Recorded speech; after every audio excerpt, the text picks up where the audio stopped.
Welcome back to First Take. The Cowboys made the most of their Christmas Day matchup against the Commanders despite having nothing to play for. Dak Prescott threw for over 300 yards and 2 touchdowns, and the Cowboys won the game 30-23. Here's Dak on whether he'll be on the field next week.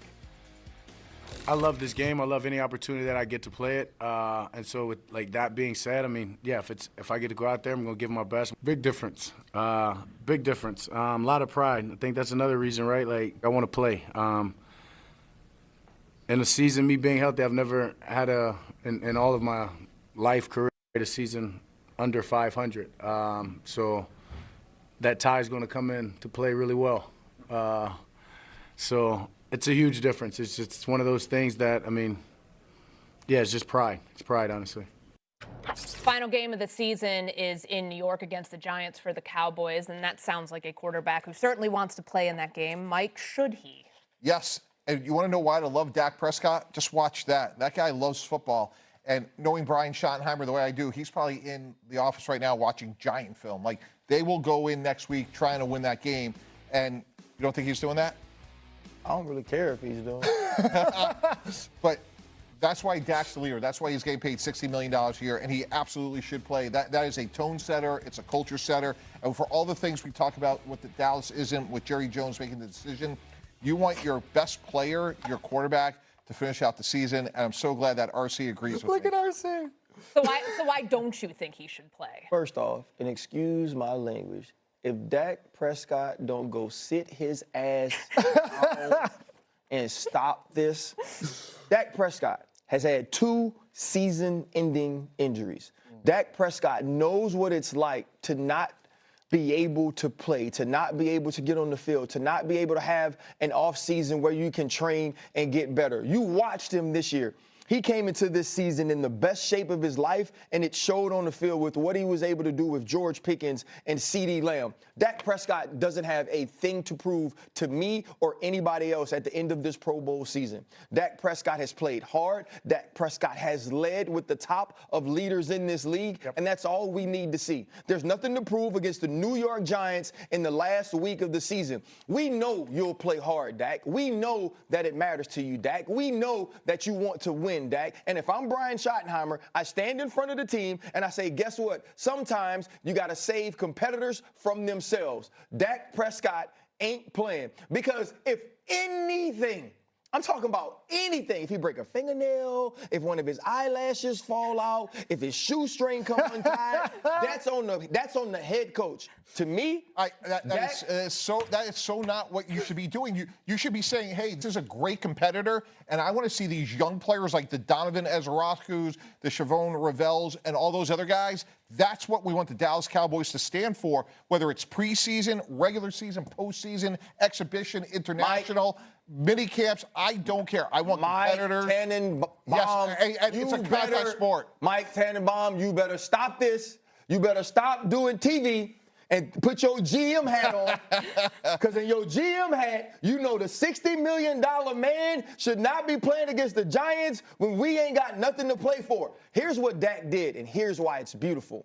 What Dak did was Dak told the whole world that he wants to play. Right? So, Mike T, do you know that Dak Prescott wants to play next week? Absolutely. Kev, you know that Dak Prescott wants to play next week? Loud and clear. Courtney, do you know that Dak Prescott wants to play next week? What I heard. So if Dak Prescott doesn't play next week, which one of us 4 is going to think that Dak Prescott didn't want to play? None of us. Problem solved. Dak Prescott ain't soft. Brian Schottenheimer is just protecting the team. You want Mike's GM hat on. I have to put my boxing judge hat on because that was amazing. I agree with you, however. I'm scoring at 10-9 for RC in that one. Wait, Dak, talking about ties. Maybe Courtney's on my side. I might break a tie here. Okay, all right. No, listen, I hate full-scale tanks. I think they're stupid. I don't think they work. I think they're just the way football works. You just cannot tear it down to the studs and build it up. However, I can go for 1 week, 2 week tanks. We see what the Raiders are doing here this week, putting Brock Bowers on IR. I see you. I see you there in Vegas. For me right now, the Cowboys are picking 15th in the draft. They need premium talent. They could, looking at the results of this week and the schedule, they could be picking 12th, 11th, something like that. You're going to want that pick. You're going to want that pick. You're already getting the draft capital from the Micah Parsons trade. So for me, I'm looking at it and saying, go into the offseason, you're feeling okay, you know what you need to do. You know you need to fix the defense. You know there are no questions around Dak Prescott. Sit him this week. And by the way, you mentioned, Mike, Brian Schottenheimer watching Giants film. God bless him, because he's the only person who wants to watch the Giants right now. He might be able to claim hazard pay if he's watching the New York Giants right now. Holy moly. Come on, Courtney. So here's where I'd break the tie. Let Dak start the game. Let Joe Milton get some reps in, their backup quarterback. Let him play the second half. Nobody wants to win this game. To your point about the Dallas Cowboys needing to stay, try to maybe improve their positioning, maybe move up into the top 11, who knows? The New York Giants don't want to win this game either, because the Raiders and them have I don't equal care record. if they win or lose. I don't care where they pick. You watch that game? Dak Prescott was sacked 6 times, y'all. Frankie Louvu hit him 1 time just for good measure after he was sacked. He doesn't need to be touched by anybody but his children until next football season. That's it. He got to hold his kids. If he get tackled, it's because the kids want to play. That's it, y'all. Why are we talking about where they draft at? Guess what? Because it helps. Kim, if they draft 11, but Dak Prescott can't play next year early because he hurt, what they going to do? Be sorry as hell. What are we talking? We talk about the Cowboys more than any other team on this network, and we talk about culture. We talk about how it's dysfunctional. Well, you want functional? You start with the best player on your team, leading them out. Mini camp, any time of year, just tell me when to show up. That's what you want to compare. The next clip of Dak Prescott I see better be in Cancun. Bro, you want dysfunctional? I show you dysfunctional. Run the Dallas Cowboys out there without Dak Prescott. That'll be as dysfunctional as you want it to be. That's right. And that includes... Mike, I have a question. Best case scenario, what positives happen because of Dak Prescott playing in this game that help you for 2026? I would just say you beat in back-to-back weeks 2 of your competitors, the Commanders and the Giants, and you feel really good about the foundation of what you laid, especially on offense. I have a question. You going to remember you beat the Giants next year when the season starts? What about, this is a new season. What happened last season doesn't count. You going to remember you beat the Giants? Hell no. If you beat the Giants with or without Dak Prescott, it ain't going to matter because everybody beats the Giants. He don't need to put Brian Schottenheimer. Play this into Brian Schottenheimer. Don't put Dak in that game. Don't you listen to Mike T. Don't listen to him. I don't know. 8-1 seems to be a big sticking point here for Dak Prescott to finish with a record like that. Come on, Dak.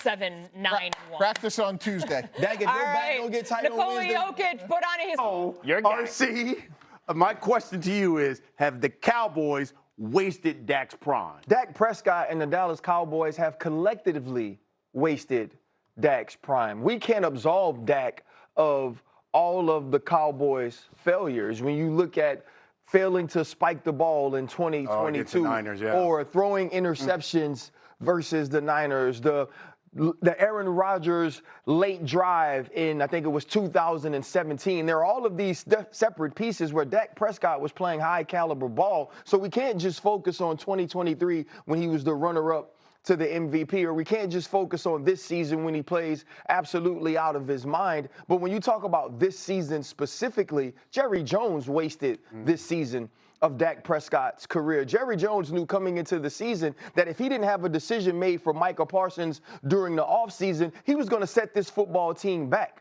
And then now with Matt Eberflus as the defensive coordinator, not giving him the pieces to be successful and not even attempting to until the trade deadline, that's on Jerry Jones. And so this isn't about an organizational failure. This isn't about a head coaching failure and Brian Schottenheimer, who did an excellent job. This is about Jerry Jones not preparing this team for the next step on the defensive side of the football when you know you have Dak Prescott and 2 of the best wide receivers in all of the world to help this offense be an A-plus offense. So we talked about this yesterday, and I have a list here, Brian, of what they need to do, but it starts by hiring Rex Ryan. We were at the Jets. We saw the combination of Brian Schottenheimer and Rex Ryan. He will bring in stature. He will bring in credibility and moxie. Lower Dak Prescott's cap number. It's way too high. They can fix that. You got to keep George Pickens, preferably on a long-term deal. Go get Trey Hendrickson. Don't screw around. First day of free agency, get the deal done. Guy is massively productive. He'll make Donovan Ezaraku a lot better. And then don't re-sign Javonte Williams, a player I like, but the value of not paying him, invest that money in the defense. Take this offense that has championship underpinnings, tweak it a little bit, bring in your boy Rex. Rex is the perfect compliment for what they need. Honestly, and I love Rex. Rex would be the worst possible hire for the Dallas Cowboys. Why is that? Because Rex wants to be the man. There is nowhere that Rex Ryan walks into now. We're not talking about Baltimore Ravens Rex Ryan. We're talking about the Rex Ryan who everywhere he goes gets to say, I went to 2 AFC championships with Mark Sanchez. The Rex Ryan who every time he speaks about a defensive coordinator or a head coach that can't do their job, he says they should have hired me. A Brian Schottenheimer who even Jerry Jones looked at and said to the rest of the world, I'm taking a chance, who has shown not only is he a great head coach, not only is he a great offensive coordinator, but he is an excellent leader of men. When you look at the adversity that this team went through, Brian Schottenheimer, who was his offensive coordinator, you think Rex Ryan finna go in anywhere and say, I'm going to take the back seat? Hell no. Rex Ryan is not the hire for this team. Maybe for another one, but not